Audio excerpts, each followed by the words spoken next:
to, actually I kind of alluded to this, some of my remarks earlier, but delighted now to introduce Amy Hannan, who's Chief Marketing Officer at LRN. And Amy's going to be talking about some of the work that LRN do, which I think is, I think is really important, really interesting and innovative. And it's all around shaping effective ethics and compliance programs. So if you could welcome Amy to the stage, please. Thank you.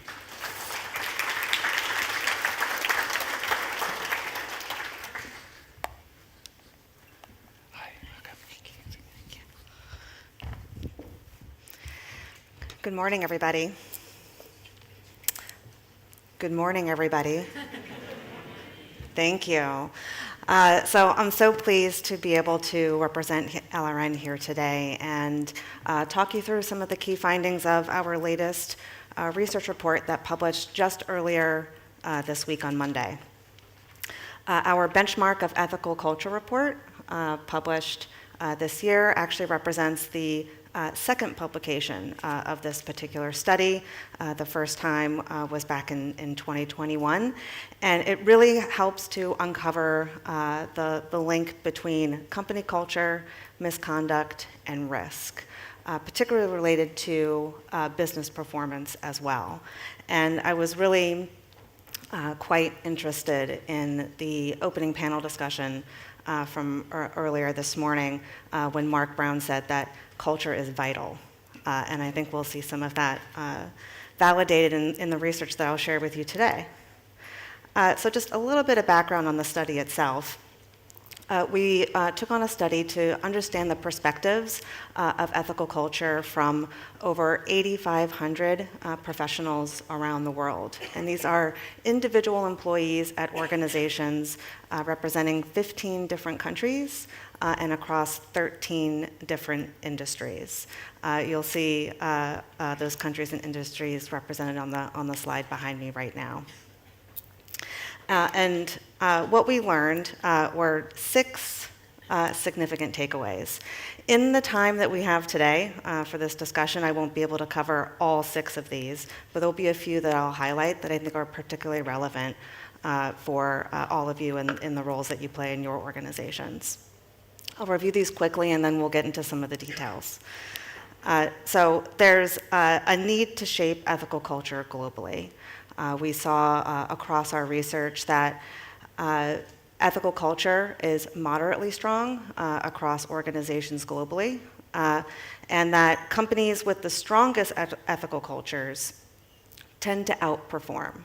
Right? They outperform at a rate of at least 50% across all of the business outcomes that we monitored as part of this study.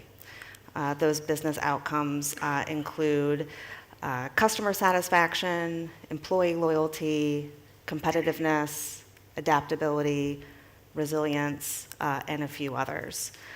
So again, when we think about the influence that culture has on the ability for companies to develop, ongoing sustainable businesses, it is of vital importance that culture is assessed as a risk throughout the year.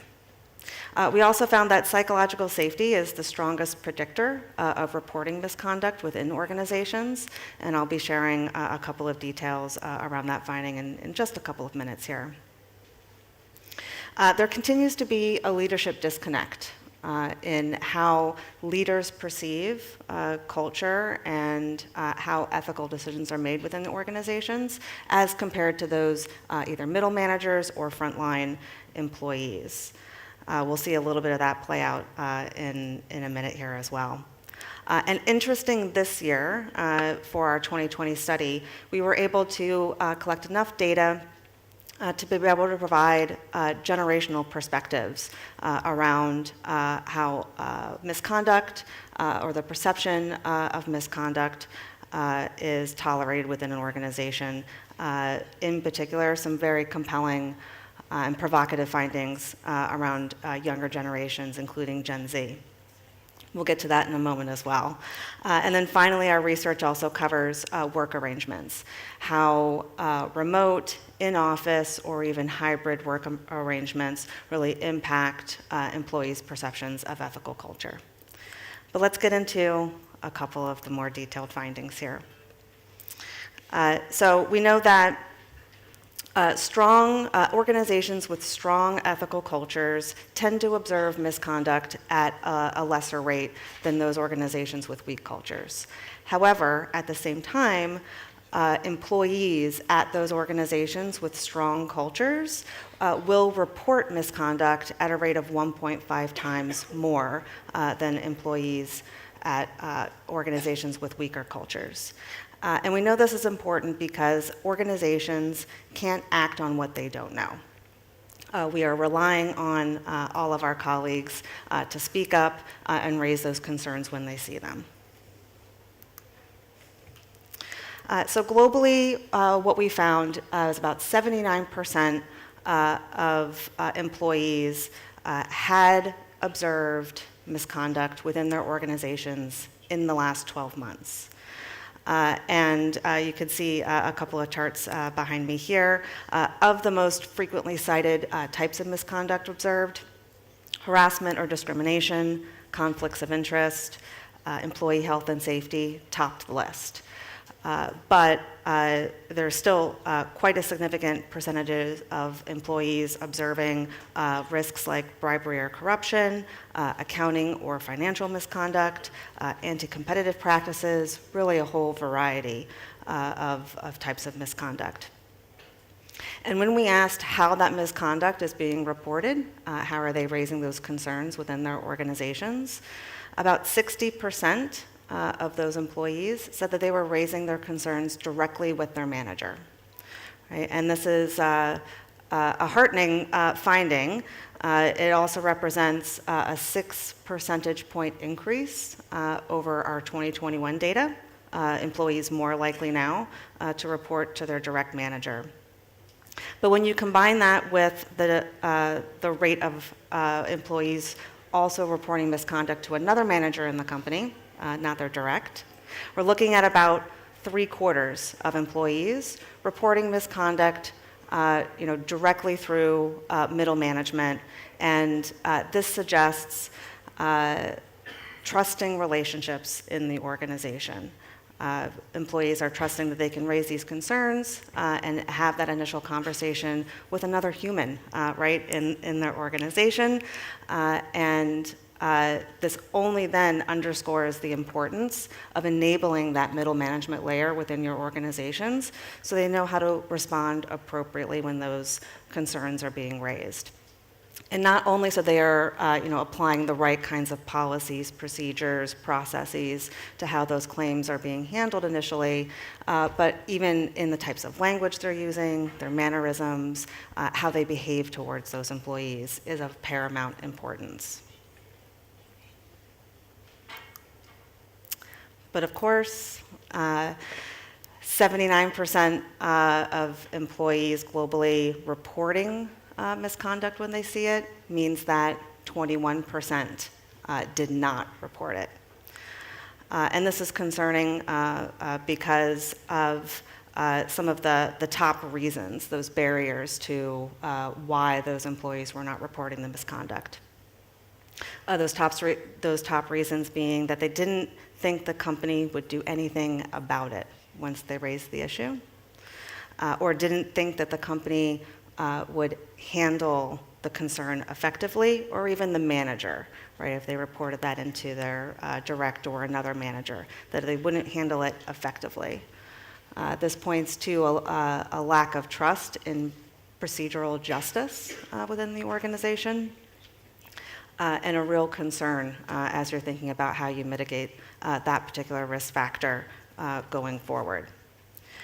A bright area maybe to point out in the barriers here is that it's not a general lack of knowledge of where to go or who to report to. You'll notice that is a relatively low percentage here on the bar chart, nor is it apathy, right, expecting somebody else in the organization to observe and report that. It really comes down to those procedural justice concerns from the individual employees.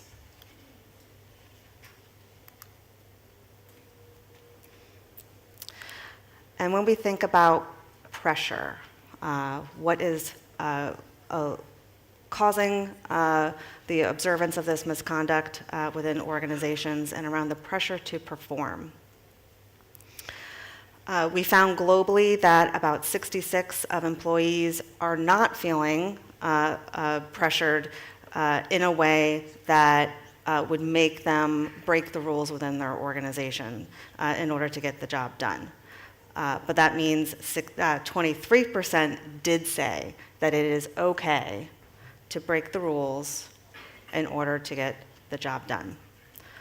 And of those 23%, another 14% said that they themselves indeed had engaged in behavior over the last 12 months that either went against the standards of their company or was in violation of their company code of conduct. And this is where we did some additional analysis so we could understand whether there was any nuances that would have been meaningful along generational lines. And of course, we did.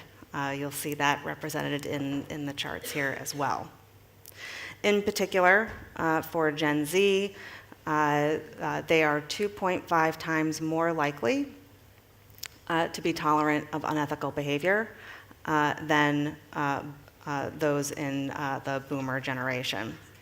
So when we asked this question, about 29% of Gen Z respondents said that it is okay to break the rules in order to get the job done.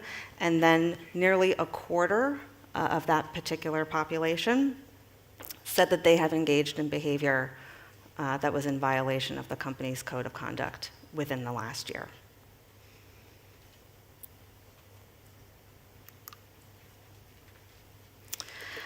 We also saw that the importance of psychological safety is the number one factor to creating a culture and an environment where misconduct can be reported within the organization.